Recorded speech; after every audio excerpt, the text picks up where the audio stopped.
اس میں بونس آ سکے، اور اس کے علاوہ لاہور اور کراچی میں ڈراپ اینڈ پچز بھی لگائی جائیں گی، جس پر پاکستان کے کئی سابق کھلاڑی تنقید کر رہے ہیں، اور میں بھی فی الحال اس کے بارے میں یہ نہیں کہہ سکتا کہ یہ 100% صحیح ہے، لیکن بہرحال اس کو ہم غلط بھی نہیں کہہ سکتے، کیونکہ ابھی تک جب تک اس کا آؤٹ پٹ سامنے نہیں آتا ہم پہلے سے تنقید نہیں کر سکتے۔ بہرحال رمیز راجہ کے حوالے سے جو تنقید ہے وہ اپنی جگہ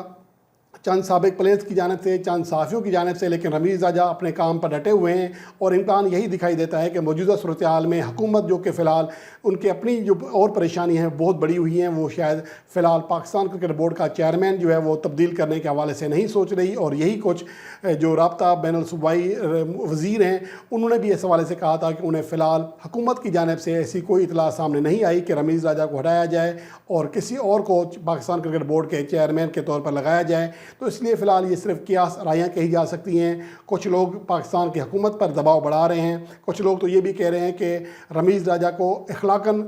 جو ہے استعفیٰ دے دینا چاہیے۔ یہاں یہ بات سمجھ نہیں آتی کہ اخلاقاً سے کیا مراد ہے۔ اگر ایک کھلاڑی ایک بندہ جس کو ذمہ داری ملی ہے، اگر وہ ذمہ داری نبھا رہا ہے تو اس میں غیر اخلاقی بات کون سی ہے؟ کیا ان کا تعلق صرف یہ ہے کہ اگر وہ عمران خان کے لائیں گے، اگر وہ جائیں گے تو ان کو بھی جانا پڑے گا؟ تو یہ چیزیں ہمیں روش ختم کرنا ہوگی، اور اگر کوئی اچھا کام کر رہا ہے تو اس کو سپورٹ بھی کرنا چاہیے۔ اور اس کے علاوہ ویسٹ انڈیز نے دورہ پاکستان کے لیے اور دورہ نیدرلینڈ کے لیے اپنے 15 رکنی اسکواڈ کا اعلان کر دیا ہے، جس میں کئی ایسے کھلاڑی شامل نہیں ہیں، جیسا کہ کیرون پولاڈ جو کہ ریٹائر ہوئے ہیں، گزشتہ ہفتے انہوں نے اعلان کیا تھا، جس کی وجہ سے ان کے نئے کپتان ہیں نکولس پوران۔ اس کے علاوہ ان کے جیسن ہولڈر کو بھی آرام دیا گیا ہے، جبکہ ان کے ایک اور اہم کھلاڑی ایون لیوس جو کہ مطلوبہ جو معیار ہے فٹنس کا اس کو پورا نہیں کر سکے، جس کی وجہ سے انہیں بھی سلیکٹ نہیں کیا گیا۔ اگر ان کی موجودہ کارکردگی دیکھیں جو اسکواڈ کا اعلان کیا گیا ہے، اس میں صرف 3 ایسے کھلاڑی ہیں جن کو ہم کہہ سکتے ہیں کہ ان کی جو فارم ہے یا حالیہ جو کارکردگی ہے وہ اچھی لگی ہوئی ہے، جن میں 2 بولر شامل ہیں اور ایک بیٹر۔ اس کا جائزہ ہم اس رپورٹ میں دیں گے، لیکن پہلے نگاہ ڈالتے ہیں 15 رکنی اسکواڈ پر، جس میں 3 ایسے کھلاڑی شامل کیے گئے ہیں جو کہ پہلی بار ویسٹ انڈیز کے اسکواڈ کا حصہ بنے ہیں، یا ابھی تک انہیں ویسٹ انڈیز کی جانب سے میچ کھیلنے کا موقع نہیں ملا، جن میں فاسٹ بولر جیڈن سیلز اور شرمون لیوس شامل ہیں، جبکہ کیسی کارٹے بھی شامل ہیں، یہ بیٹر ہیں، اور یہ پہلے کھلاڑی بنے ہیں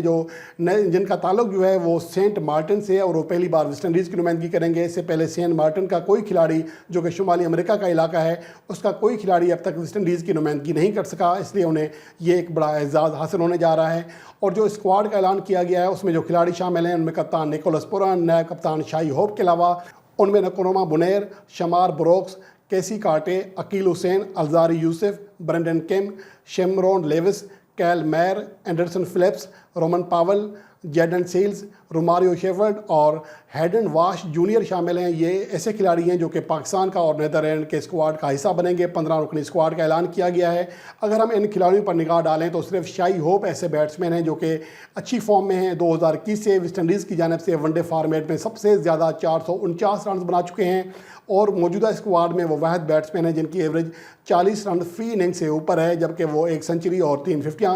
بنا چکے ہیں اس عرصے میں۔ ایون لیوس کی کارکردگی کافی شاندار تھی، 47 سے زیادہ ایوریج تھی، اس عرصے میں کسی بھی ویسٹ انڈین بلے باز کی سب سے بہترین ایوریج تھی، لیکن فٹنس معیار کی وجہ سے ان کو شامل نہیں کیا گیا۔ اس کے علاوہ بروکس کی کارکردگی قدر بہتر ہے، لیکن دیگر جو تمام بیٹسمین ہیں ان کی ایوریج 30 رن فی اننگ سے بھی نیچے ہے، جو کہ خاصی مایوس کن کارکردگی ہے۔ اس کے علاوہ اگر ہم بولرز پر نگاہ ڈالیں تو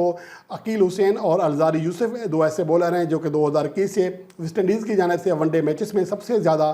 22 وکٹیں حاصل کر چکے ہیں۔ ان کے علاوہ جیسن ہولڈر واحد بولر ہیں، تیسرے ایسے بولر ہیں جن کی وکٹیں 10 یا ایسے زائد ہیں، لیکن جیسن ہولڈر اس اسکواڈ کا حصہ نہیں ہوں گے جو کہ نیدرلینڈ کا اور پاکستان کا ٹور کرے گا۔ اور اس کے علاوہ بات کریں گے پاکستان کے فاسٹ بولر محمد حسنین کے حوالے سے، جن پر پابندی ہے، اور پاکستانی شائقین چاہتے ہیں کہ وہ T20 ورلڈ کپ 2022 میں پاکستان کے اسکواڈ کا حصہ بنے، چونکہ بگ بیش میں جو کہ آسٹریلوی سرزمین پر کھیلا گیا تھا وہاں پر شاندار کارکردگی رہی تھی، محمد حسنین کی تباہی مچائی تھی اپنی تیز رفتار بولنگ سے۔ لیکن سوال یہ پیدا ہوتا ہے کہ کیا اس وقت میں فاسٹ بولر محمد حسنین پر پابندی ختم ہو سکے گی؟ کیا وہ دوبارہ بہترین ردم میں اور میچ پریکٹس کے ساتھ واپس آ سکیں گے؟ یہ ایسا سوال ہے جس جس کا جواب دینا فی الحال بہت مشکل ہے، کیونکہ پہلے کہا گیا تھا کہ محمد حسنین کا جو ایکشن ہے وہ بہتر ہو چکا ہے اور پاکستان کرکٹ بورڈ ICC سے ان کا جو ایکشن ہے اس کا دوبارہ ریویو لینے کا کہہ رہا ہے۔ لیکن اب یہ اطلاع آئی ہے کہ عید الفطر کے بعد جب چھٹیاں ختم ہوئی ہیں تو ایک بار پھر محمد حسنین کے بولنگ ایکشن پر کام